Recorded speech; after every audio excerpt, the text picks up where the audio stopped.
Sister Wives Kody Brown lawyers up against Cristin lawsuit.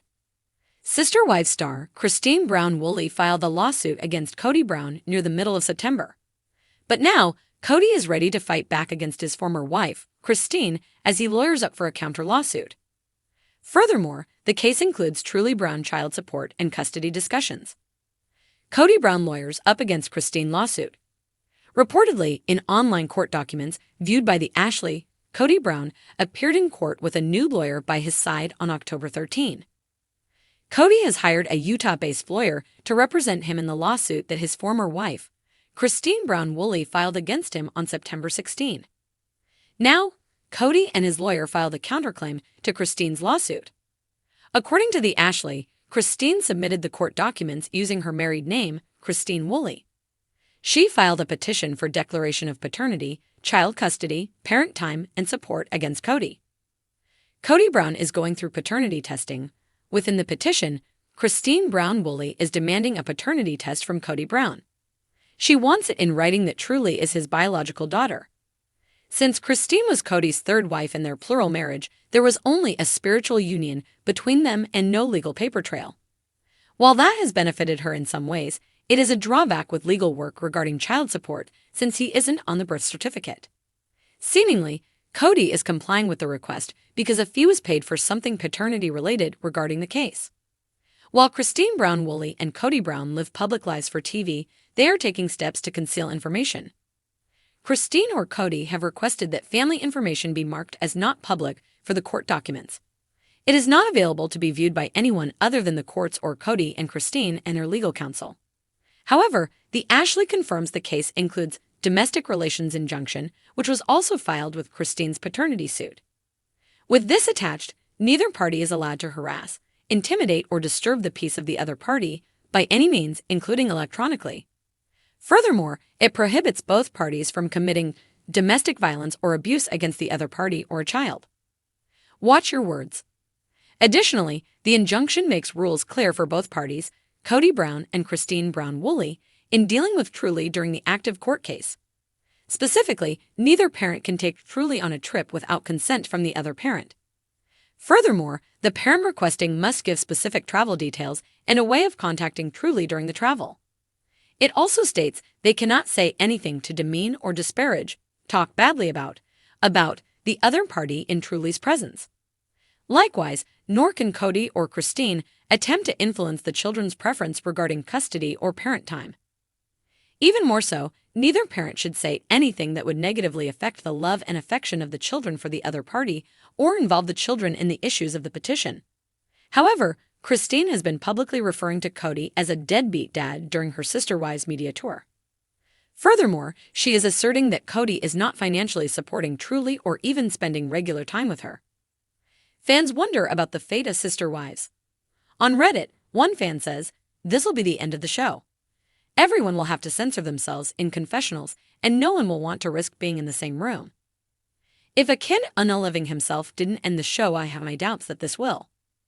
Although someone wonders if Cristin is questioning if Kody is the father, someone explains, that's standard when the father isn't on the birth certificate. They have to establish the parentage before they can rule on custody and child support. In a quiet town tucked away from the prying eyes of the media, Cristin Brown stood tall, her resolve as unshakable as the mountains surrounding her. A new chapter had dawned in her life since leaving Kody, and each day she was embracing her newfound independence and strength. But this newfound freedom had also awakened a battle that neither she nor Kody had anticipated. What began as a respectful separation was now spiraling into a storm of accusations, legal maneuvers, and emotional turmoil.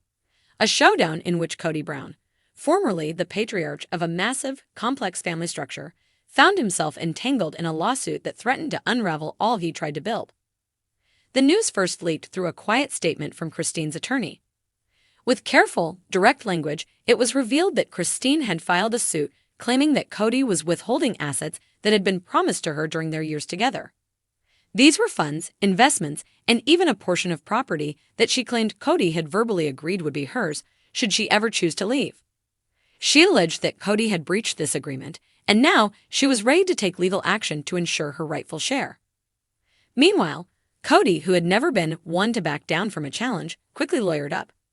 His chosen attorney, a high-powered lawyer famous for handling complex family and contract disputes, assured him that he had solid defense. "It's all about what can be proven," his attorney had said, pacing his office with a confident grin. Verbal agreements don't hold much water if there's no paper trail. Still, beneath his calm exterior, Kody was seething. It was one thing for Cristin to leave him. It had taken a toll on his pride, but he'd managed to cope. However, to challenge his integrity in court was another matter entirely. He felt he'd done all he could for Cristin, even as their relationship had unraveled. Hadn't he supported her dreams, helped raise their children together, provided for them all? Cristin, however, saw things differently. She argued that this lawsuit wasn't about vengeance or spite, but rather about fairness and equity. "I gave my life to this family structure," she stated to a trusted friend, her voice thick with emotion. "I upheld my end of every agreement, and now it's time for Kody to do the same." As the court date approached, the case became the talk of the town, then the talk of the nation. Reporters camped outside Kody's house and Cristin's modest new home. Tabloid headlines ran wild with accusations, assumptions, and speculations about what the lawsuit might uncover. In interviews, Cristin kept her responses calm and measured, refusing to divulge any more than she needed to. But in the privacy of her home, she wrestled with mixed emotions: anger, sadness, a sense of betrayal, but also a fierce determination to stand up for herself and the years of sacrifice she'd made. Kody, on the other hand, struggled to keep a lid on his simmering frustration. While he had always held a reputation for being somewhat stoic in the face of family drama, he felt blindsided by Cristin's move.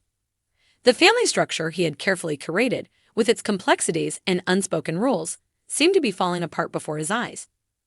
To him, this lawsuit felt like an attack on his very identity and role as the head of the family. His attorney advised him to keep public comments to a minimum, but close friends knew he was barely containing his hurt and resentment. The day of the trial arrived with a sense of gravity that seemed to hang in the air. In the courtroom, Kody and Cristin sat on opposite sides, separated not only by their lawyers, but by the chasm of hurt, resentment, and broken dreams that had built up over the years.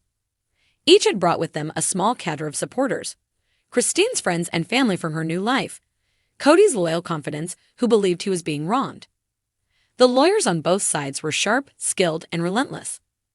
Cristin's team argued that Kody's verbal promises were made in a spirit of genuine agreement and trust, that these were promises he had intended to keep, only to withdraw them as soon as she decided to leave. They painted a picture of a woman who had invested her time, her heart, and her labor into a life that had ultimately left her with little security. Kody's lawyer, however, countered every claim with fervor, asserting that the nature of a plural marriage made certain promises complex and hard to prove without written contracts. He argued that Cristin had benefited from the family structure Kody had built, that she had reaped the rewards of his guidance and resources, and now she was attempting to dismantle that legacy.